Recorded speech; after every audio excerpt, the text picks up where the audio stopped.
Lalu tiba-tiba saja seorang wanita muncul di hadapanku.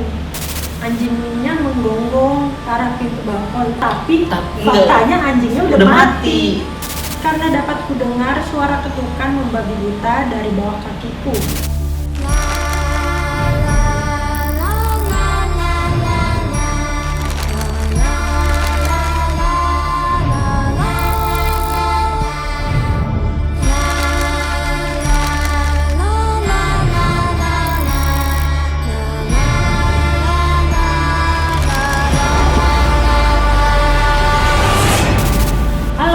Selamat datang, Cinta Horor. Kembali lagi bersama saya Rain di sini dan teman saya. Sama.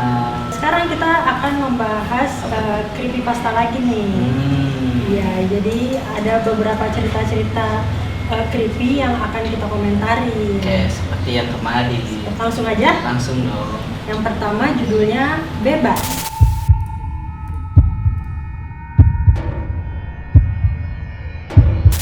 Aku telah bebas dari penjara minggu lalu. Sebelumnya, aku telah membunuh 4 orang. Dan aku juga telah menyesali perbuatanku. Alasan mereka membebaskanku adalah karena mereka mengatakan bahwa aku telah sembuh. Ayah dan ibuku tidak bekerja. Mereka menghabiskan waktunya duduk di ruang keluarga di rumah. Kakak perempuanku berdiam diri di kamarnya sambil mendengarkan radio. Ia sudah berhenti kuliah. Sebelum aku masuk penjara, aku selalu bermain bersama adik laki-lakiku setiap waktu. Sekarang, ia hanya tidur di depan televisi. Tak seorang pun dalam keluargaku bicara kepadaku lagi. Aku merasa kesepian. Aku harus membuat makanan sendiri dan mulai mencari pekerjaan. Gua kira tadi di awalnya dia psikopat kan, dia penjara Kan membunuh 4 orang kan? Tapi kalau gue lihat-lihat di sini dia sembuh. Psikopat susah banget sih disembuhinnya kan. Kalau dia kesurupan gimana tuh? Nah, kok kesurupan? Iya, dia nggak tahu kalau dia kesurupan terus dimasukin penjara. Tapi nih ya, dia bilang kan dia bebas dari penjara. Tapi kenapa dia mereka mengatakan aku telah sembuh gitu kan? Berarti kan itu bukan penjara. Bukan penjara, terus dia lagi di rumahnya kosong lagi ada orang. Iya benar, dia psikopatnya yang ngebunuh keluarganya. Iya kan 4 orang. 4 itu orang. Ayah, ibu, kakak, adik. Berarti perumpamaan penjaranya itu karena dia dikekang mungkin sama keluarganya. Sama si rumah sakitnya itu. Jadi begitu. Iya, kalau penjara mah bukan sembuh dong ya. Kalau bebas mah bebas aja gitu. Jadi itulah yang si bebas ini. Tapi intinya sih dia menyesali perbuatannya. Yep. Next, rumah.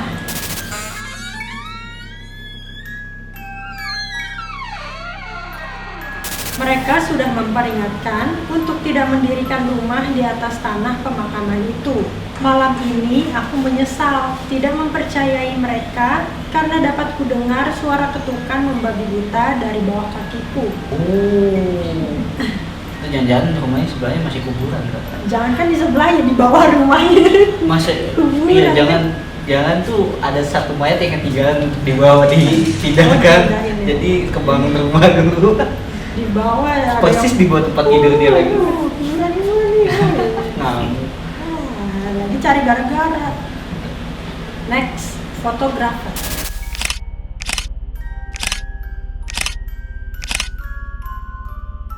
Aku merupakan seorang fotografer alam. Sekarang, aku tengah berada di Afrika untuk memotret pemandangan savana di sana. Ketika sedang mengambil gambar, aku tak sengaja menangkap sesuatu hal yang cukup menarik. Dari lensa jarak jauh, terlihat 5 orang lokal yang tengah berada di atas pohon dengan wajah yang sangat tegang. Mereka selalu menatap ke bawah dengan wajah takutnya. Lalu, aku menggeser lensa ke arah bawah. Ternyata sudah ada seekor singa besar yang sedang menunggu mereka dari bawah pohon. Di dekat singa itu terdapat sebuah topi yang jatuh tergeletak. Kemudian aku menggeser lensa ke atas lagi. Ternyata semua orang yang berada di atas rupanya memakai topi yang serupa. Sepertinya topi tersebut jatuh dari atas. Tak lama ada mobil keamanan datang untuk mengusir singa besar tersebut. Aku hanya bisa tertawa cekikikan. Syukurlah, ternyata mereka semua telah diselamatkan. Tadi gua awalnya fokus sama ini kak, temennya dia tuh mati dimakan singa karena kan topinya itu. Tapi yang terakhirnya itu ngebuat gua kok si fotografernya malah ketawain dia orang karena ada musibah. Nah itu ada apa itu? Jadi menurut lo ada apa kak itu? Di situ sesuai dengan judulnya sih, fotografer. Jadi fotografer mau mengambil momen yang viral.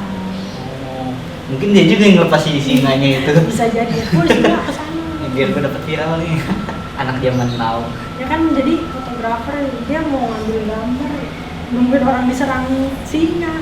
Jangan-jangan dia juga udah dapet foto yang yang di bawah itu ya. Bener. Karena dia udah ketawa senang ya. Aku yang bisa tertawa cekikikannya. Next, judulnya Bayi.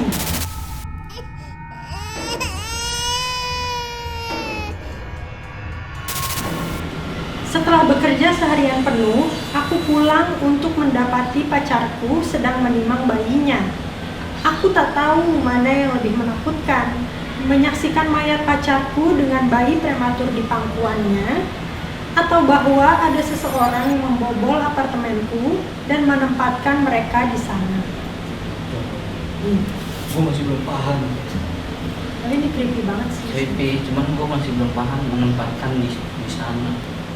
Oh, gini yang benar nih kayaknya. Misalnya nih ya, ceritanya pacarnya mau ngelahirin. Cara kecelakaan mungkin jadi harus dilahirin cepet-cepet, bukan prematur. Pas dilahirin tuh meninggal nih mereka. Nah, si yang satunya datang nih. Enggak, nah terus si laki-laki ini pulang ke rumah kok dia ngelihat ada pacarnya. Itu berarti setannya gitu. Tapi dia nggak terkejut loh kak ngeliat pacarnya atau ininya ngeliat setan atau mayatnya itu yang ada di sana. Kalau dia pacarnya bener-bener atau suaminya kan pasti kaget ya. Dan dia menyebutkan kalau dia di situ pacarnya bukan suaminya. Iya. Bisa aja itu bayi yang nggak diinginkan tinggal. Iya. Jadi dia yang ngebunuh sebenarnya. Kasian. Ya udah, next, judulnya Kereta.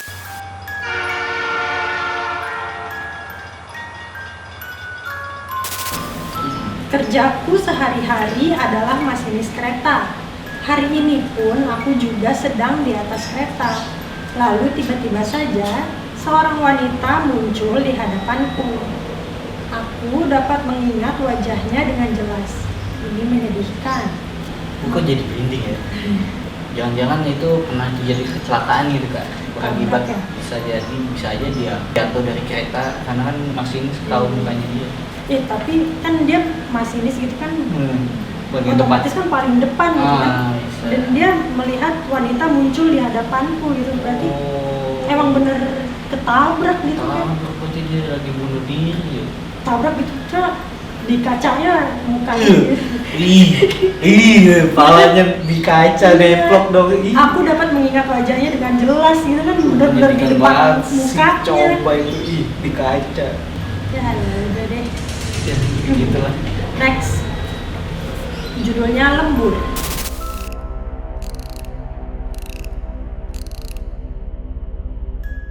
Aku sedang kerja lembur. Ku dengar anjingku menggonggong ke arah pintu balkon dapur. Aku tak tahu mana yang lebih menakutkan, gonggongan anjingku yang sudah mati atau kepala yang mengintip dari balik pintu balkon itu. Itu yang ngintip siapa kak? Abang-abang tukang somai kan yang dari lewat. Anjingnya menggonggong ke arah pintu balkon, tapi faktanya anjingnya udah mati. Tapi bener ada yang ngintip, bener ternyata. Oh, anjingnya setia banget, mungkin itu beneran orang yang asli ngintip mau mencuri kali. Jadi anjingnya ini udah mati karena saking sayang sama tuannya, mengingatkannya lagi datang ke dunia. Kasih tahu gitu pemiliknya bangun nih ada mau perampokan, takut pemiliknya kebunuh. Atau juga si anjing ini pernah ngebelain saat ada perampokan juga kan? Dia makan dulunya ya. Kasian banget. Jadi itu aja teman-teman cerita creepypasta kita hari ini. Ada berapa, Man? Ada 6. Oke, seperti yang sebelum-sebelumnya nih, Man. kita ada tantangan buat bikin cerita Wow. creepypasta versi kita sendiri. Kira malah isinya daging manusia, karena aku tahu rasa daging manusia yang sebenarnya. Bapak. Wah, ading banget berarti ya. Ada yang baru. Wow. Gimana? Udah siap? Siap. Oke. Oke. Judulnya kosan.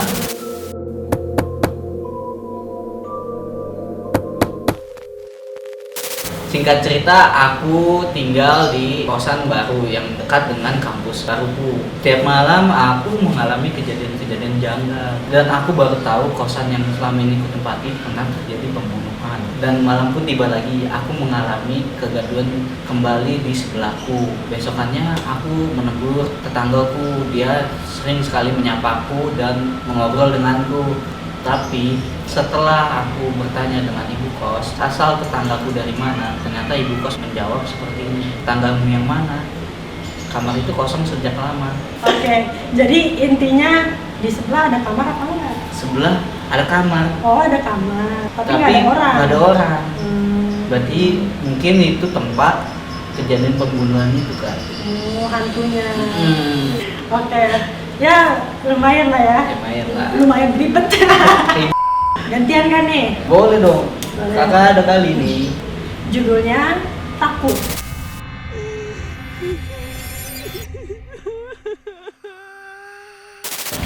Ini sudah hari ke-825.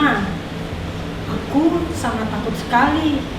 Karena hari ini aku akan menagih hutang ke temanku. Apa nih utang? Gue takut udah ngomongin utang. Pak, tolong ada utang Pak. Sensitif. Jadi zaman sekarang tuh orang yang mau nagihin tuh lebih takut, Pak. Iya. Lu dateng ke yang punya utang dibawain golok, bukan yang bawain golok. Padahal yang utang dia, Iya. yang galak dia. Ya, begitulah sering terjadi di kota-kota besar seperti ini. Semuanya langsung pada diam yang nggak ada di sini. Gitu. Pada ngerasa soalnya. Tukang bakso aja nonton kayaknya diem. Ya udah, oke deh kalau gitu. Sekian episode Creepypasta buku kami kali ini. Itu dia tadi cerita-cerita yang sudah kita bahas.